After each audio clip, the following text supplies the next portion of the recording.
Dans cette vidéo, après avoir installé FileZilla ainsi qu'un autre navigateur, alors le FileZilla, vous avez une vidéo qui vous explique son fonctionnement.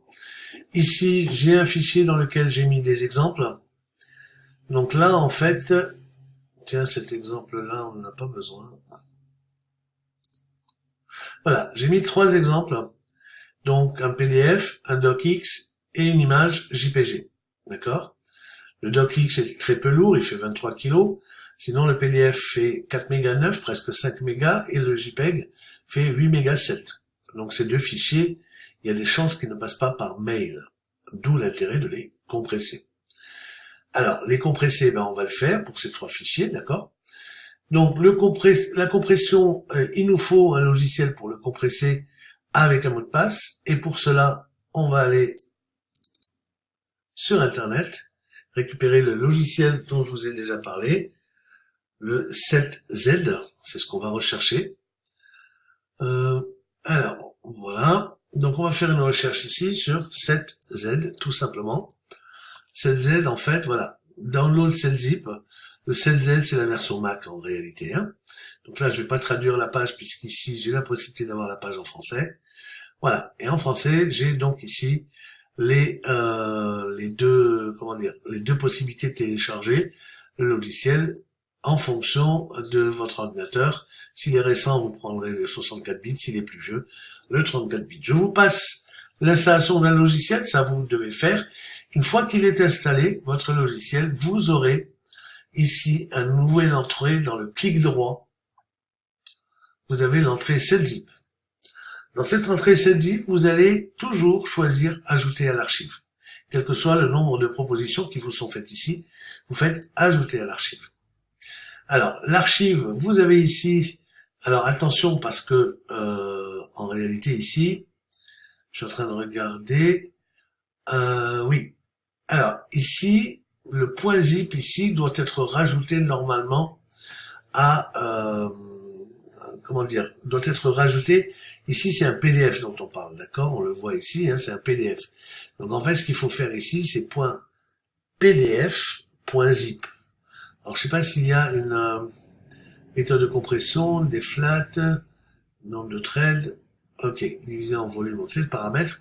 Alors, ici, vous voyez qu'il y a plein de paramètres.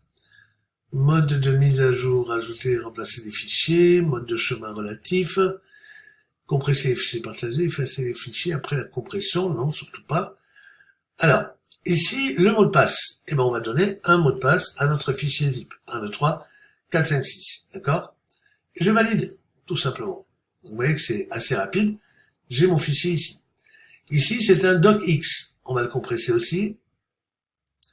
Donc, 7zip, toujours pareil. Vous voyez, j'ai fait cliquer sur ouvrir archive. C'est ajouter à l'archive. Donc là, ne pas oublier ici de rajouter .docx.zip, parce que quand le fichier va être décompressé, il faut qu'il retombe sur le .docx. Ça va juste enlever le .zip. Le mot de passe qu'on lui attribue, 1, 2, 3, 4, 5, 6, et on valide. Donc là, le voilà. Et enfin, le dernier, qui est un JPG, on va faire pareil avec. 7zip, ajouter à l'archive. C'est un JPG, donc .jpg.zip, voilà. 1, 2, 3, 4, 5, 6, et on valide. Voilà, donc on a l'équivalent. Alors vous voyez qu'au niveau des poids, on est passé de 4900 à 4700, et de 8780 à 8742. Ça veut dire que les JPEG sont normalement déjà compressés. C'est un format d'image compressé. Hein. Bien, alors ce qui nous intéresse surtout, c'est la partie, au-delà de la compression, c'est la partie sécurisation des données. Autrement dit, le mot de passe. Alors, qu'est-ce qu'on fait avec ces zips qu'on a fait sur notre ordinateur? Eh bien, on va les mettre, justement, par FileZilla, sur notre hébergement. Alors, sur notre hébergement, FileZilla, je vous renvoie vers la vidéo qui explique comment installer et comment travailler avec FileZilla. Donc là, vous avez la partie disque dur et réseau ici à gauche, et la partie de mon hébergeur ici. Je vais me connecter à mon hébergeur en cliquant sur le gestionnaire de site. Nous avons configuré un compte FTP, on se connecte. Et voilà, ici, nous avons accès à la racine, donc le slash ici, de mon disque dur distant chez mon hébergeur. D'accord? Dans ce disque dur, si je dois mettre quelque chose qui soit accessible sur Internet, il faut que je le mette sur public HTML ou dans www. Ce qui revient au même, hein, www, vous voyez une petite flèche ici, c'est juste un alias qui pointe vers public HTML.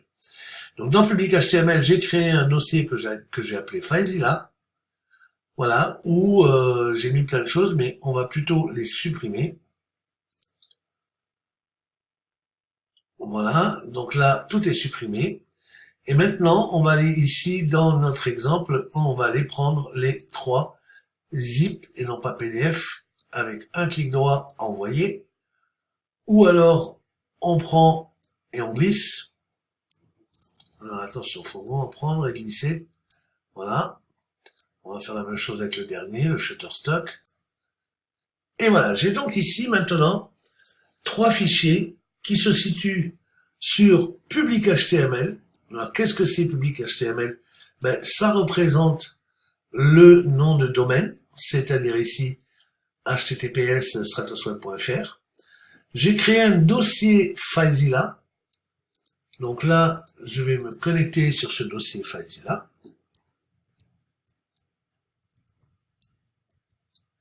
Et enfin, je vais chercher le nom du fichier. Si je veux par exemple le PDF, eh bien je vais juste aller renommer pour avoir accès au texte. Vous voyez ici vraiment j'ai accès au texte.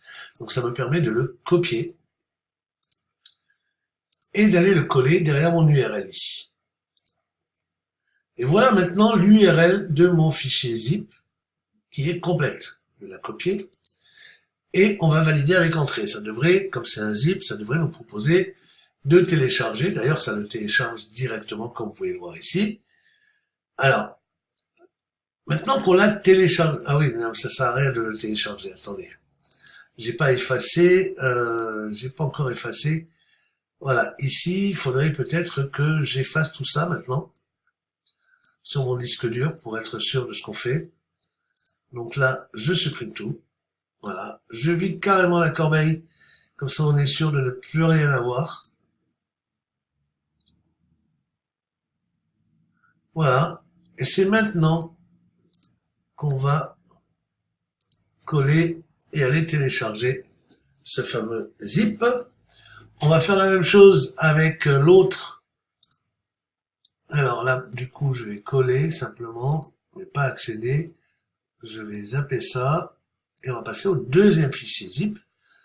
Donc dans notre FTP, c'est celui-là. Donc là, je renomme, je copie et je colle directement ici dans mon navigateur et je valide. Et là, pareil, vous voyez, il télécharge le zip. Et enfin, on va prendre le dernier, le Shutterstock. Je copie le nom. Je reviens ici. Ah oui, Stratosweb / FileZilla / et je colle. Voilà, et je valide. Et là, hop, il a téléchargé le fichier. Donc maintenant, si je regarde où nous en sommes sur notre dossier ici, il faudrait l'actualiser peut-être. Actualiser, voilà. Ah, mais non, parce que ça s'est mis dans les téléchargements.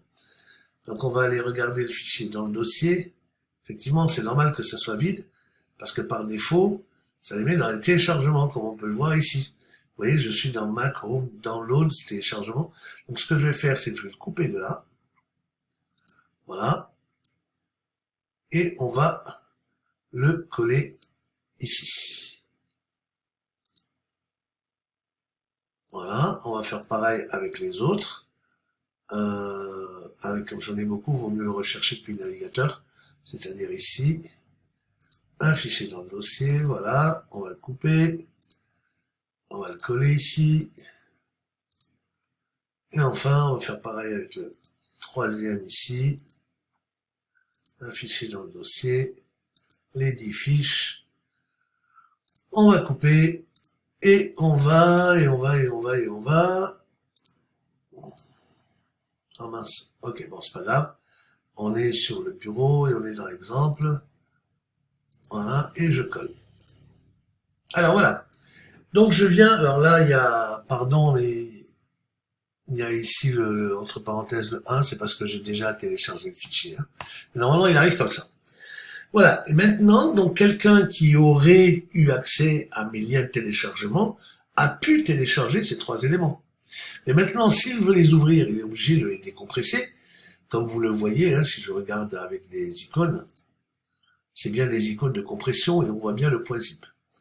Donc là, en fait, si je veux décompresser, je vais faire extraire tout, comme d'habitude sur Windows.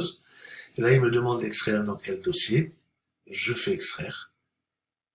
Et là, il me demande un mot de passe. Donc si je tape un mot de passe mauvais, 4, 5, 6, 7, 8, 9 par exemple, et que je fais OK, ben voilà, le mot de passe entré est incorrect, entrez-le à nouveau. Et là, en fait, si je donne le bon mot de passe 2, 3, 4, 5, 6, le fichier se décompresse et j'ai de nouveau mon fichier qui est là. Et voilà mon fichier d'origine. D'accord? Et ça, on peut le faire après pour tous les autres. Hein. Le deuxième, si je fais extraire tout, ben pareil, extraire, il va me demander le mot de passe. 1, 2, 3, 4, 5, 6.